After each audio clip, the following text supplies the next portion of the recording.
पक्ष के नेता बनने के बाद राहुल गांधी बदले बदले से लग रहे हैं।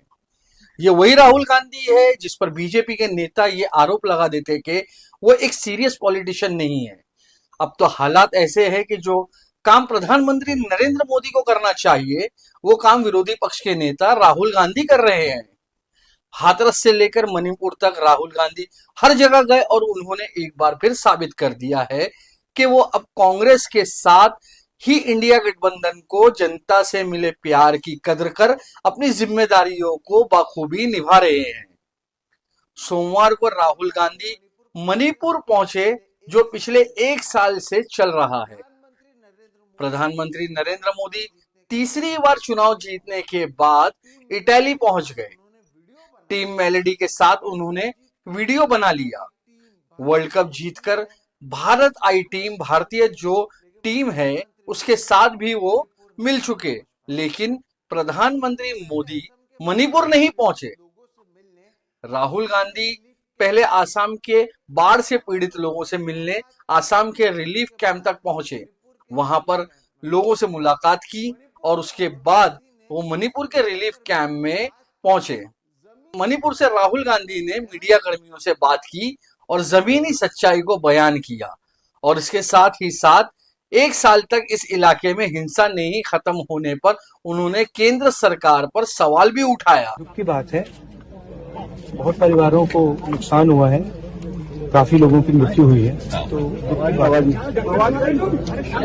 मैं इसको राजनीतिक प्रिज्म से नहीं कहना चाहता हूँ, मगर प्रशासन की कमी तो है जी और गलतियां तो हुई हैं, तो ये पता लगाना चाहिए और शायद सबसे जरूरी बात कि कॉम्पेंसेशन सही मिलना चाहिए जी, क्योंकि ये गरीब परिवार हैं जी, और मुश्किल का समय है इनके लिए, तो कॉम्पेंसेशन ज्यादा से ज्यादा।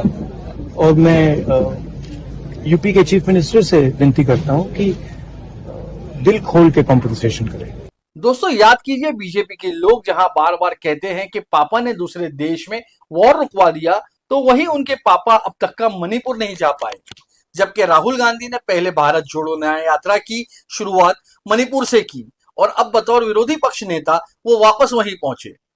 सत्ता में बैठे नेताओं ने पिछले 10 सालों तक राहुल गांधी की पूरी छवि को खराब करने के लिए अपनी पूरी ताकत लगा दी, आईटी सेल का इस्तेमाल किया, लेकिन राहुल गांधी की दोनों भारत जोड़ो यात्रा और उसके बाद लोकसभा में कांग्रेस के प्रदर्शन ने यह साफ कर दिया कि राहुल गांधी पर आईटी सेल की ओर से फैलाए गए झूठ का कोई असर नहीं पड़ा है।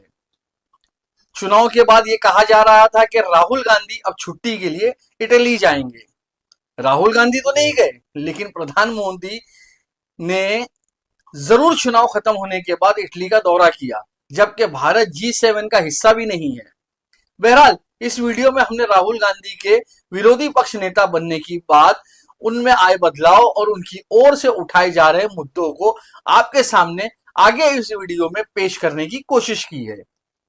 हो सके तो इस वीडियो को आप अंत तक का जरूर देखिएगा। सांसद को 10 साल के बाद दोस्तों एक मजबूत विपक्ष मिला है। 2014 और 2019 में कांग्रेस के पास विपक्षी नेता बनने के जो लिए 10% सीटें थी वो भी मौजूद नहीं थी, जिसके कारण विपक्ष सरकार पर दबाव बनाने में कामयाब नहीं हो पा रही थी। लेकिन इस बार माहौल अलग है। कांग्रेस नेता राहुल गांधी सहित पूरा विपक्ष सरकार पर हावी है। विरोधी पक्ष नेता बनने के बाद राहुल गांधी अब उन समिति में बैठते हैं जिनका काम प्रमुख नियुक्ति करना होता है। इसके साथ ही वो प्रधानमंत्री नरेंद्र मोदी के सब तुलन के रूप में कार्य करेंगे। विरोधी पक्ष नेता बनने के बाद राहुल गांधी ने एक वीडियो अपने ट्विटर पर जारी किया था और उसमें कहा था कि वो इस पद का इस्तेमाल देश के सबसे गरीब और वंचित तबके के लोगों की आवाज उठाने के लिए करेंगे और कम से कम पहले स्तर में वो ऐसा करते नजर आ रहे हैं। देश की जनता को, कांग्रेस पार्टी के कार्यकर्ताओं को, इंडिया गठबंधन के सब नेताओं को मैं दिल से धन्यवाद करता हूँ। मुझे किसी ने पूछा मेरे लिए एलओपी का क्या मतलब है। एलओपी आपकी आवाज है, आपका औजार है। जो भी आपके दिल में भावना है, आपकी समस्याएं हैं, एलओपी के माध्यम से मैं लोकसभा में आपके लिए उठाऊंगा। हिंदुस्तान के गरीब लोग, दलित, आदिवासी, पिछड़े, अल्पसंख्यक, किसान, मजदूर, मैं आपका हूँ। संविधान से आपकी रक्षा होती है। जहां भी सरकार ने कॉन्स्टिट्यूशन पर आक्रमण किया, कॉन्स्टिट्यूशन को सप्रेस करने की कोशिश की, वहां पूरे दम से संविधान की हम पूरी तरीके से रक्षा करेंगे। मैं आपका हूं, आपकी आवाज मैं संसद में उठाऊंगा। राहुल गांधी जब से विरोधी पक्ष नेता बने हैं, उन्होंने NEET paper leak, Manipur, Ram Mandir, Agniveer और देश भर में हो रहे माइनॉरिटी के साथ नाइंसाफी के मुद्दों को संसद में उठाया है। 18वें लोकसभा का पहला सत्र विपक्ष के नाम रहा, जहां पर उन मुद्दों को उठाया गया जिसकी गूंज संसद में पिछले 10 सालों से गायब थी। ये सोचते हैं कि भाई भय कैसे पैदा करें, माइनॉरिटीज को डराते हैं। नहीं, कांग्रेस नहीं डरती आपसे, आप कांग्रेस से डरते हो।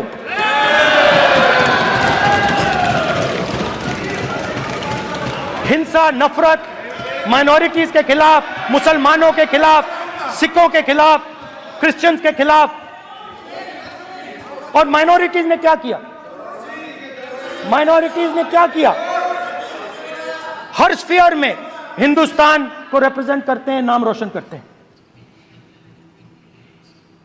पत्थर जैसे हिंदुस्तान के साथ एक साथ खड़े हैं, देशभक्त हैं।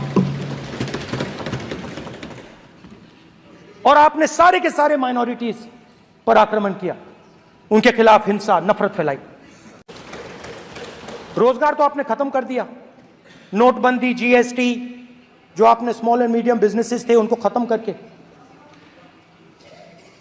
युवाओं को आर्मी में अपॉर्चुनिटी मिलती थी, अग्निवीर उनके लिए आपने दे दिया, वो खत्म कर दिया, रास्ता ब्लॉक कर दिया। पब्लिक सेक्टर को आप प्राइवेटाइज करते हैं, वो रास्ता बंद कर दिया। और अब एक नया फैशन निकला है, नीट।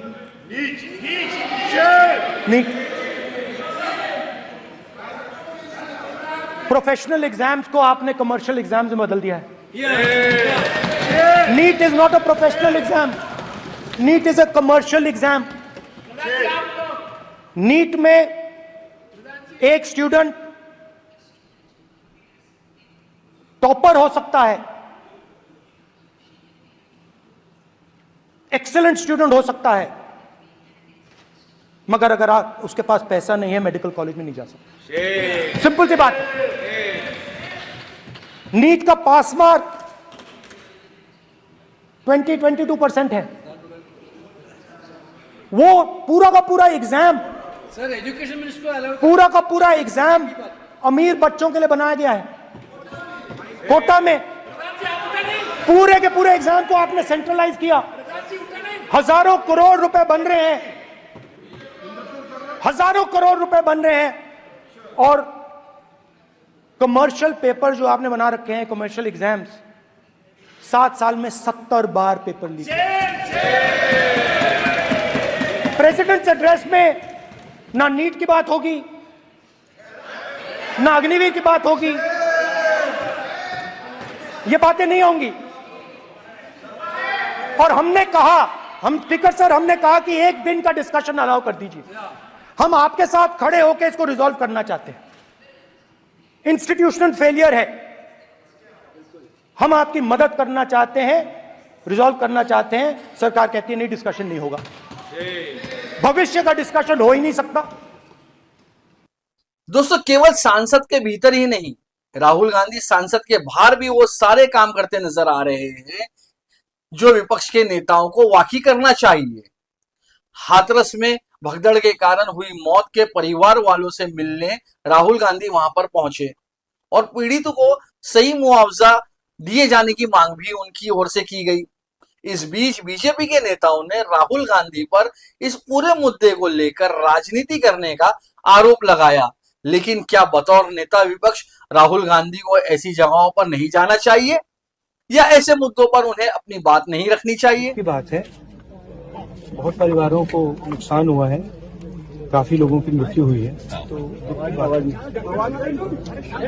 मैं इसको राजनीतिक प्रिज्म से नहीं कहना चाहता हूँ, मगर प्रशासन की कमी तो है जी, और गलतियां तो हुई हैं, तो ये पता लगाना चाहिए।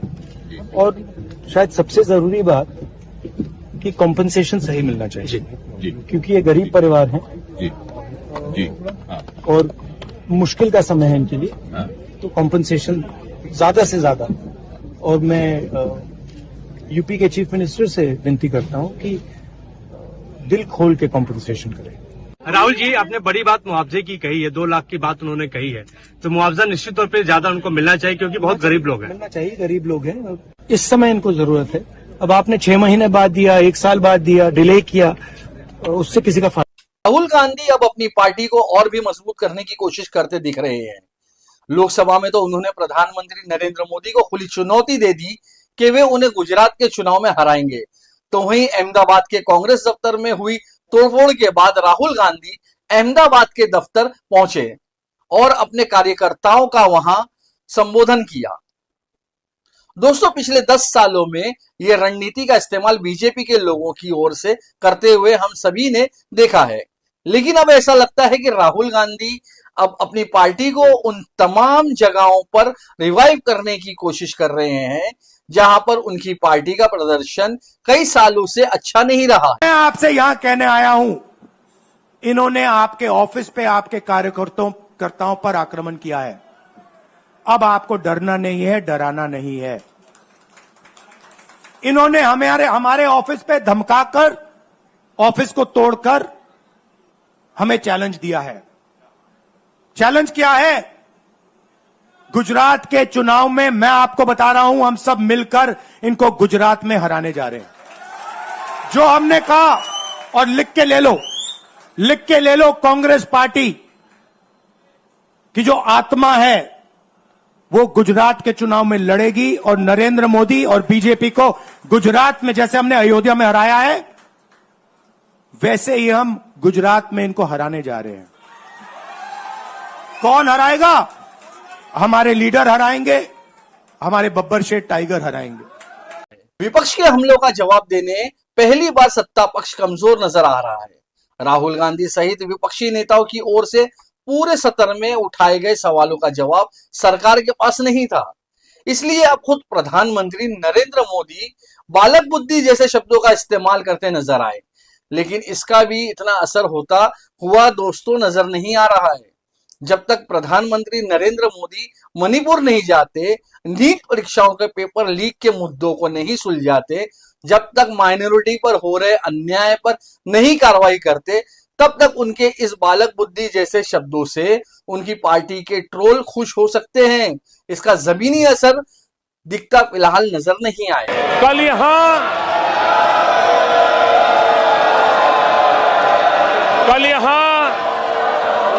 बालक बुद्धि का विलाप चल रहा था। मुझे मारा गया, मुझे इसने मारा, मुझे उसने मारा, मुझे यहां मारा, मुझे वहां मारा, ये चल रहा था। आदरणीय सभापति जी, सिंपैथी हासिल करने के लिए ये नया ड्रामा चलाया गया है। दोस्तों, चाहे हाथरस जाकर पीड़ितों से मिलना हो, मणिपुर जाकर राहत शिविरों में पीड़ितों से मिलना हो, या गुजरात जाकर अपने कार्यकर्ताओं को संबोधित करना हो, राहुल गांधी अब ये समझ गए हैं कि जनता ने जो उन्हें प्यार दिया है उसका इस्तेमाल उन्हें पूरे 5 साल तक ऐसे तमाम मुद्दों पर आवाज उठाकर करना होगा।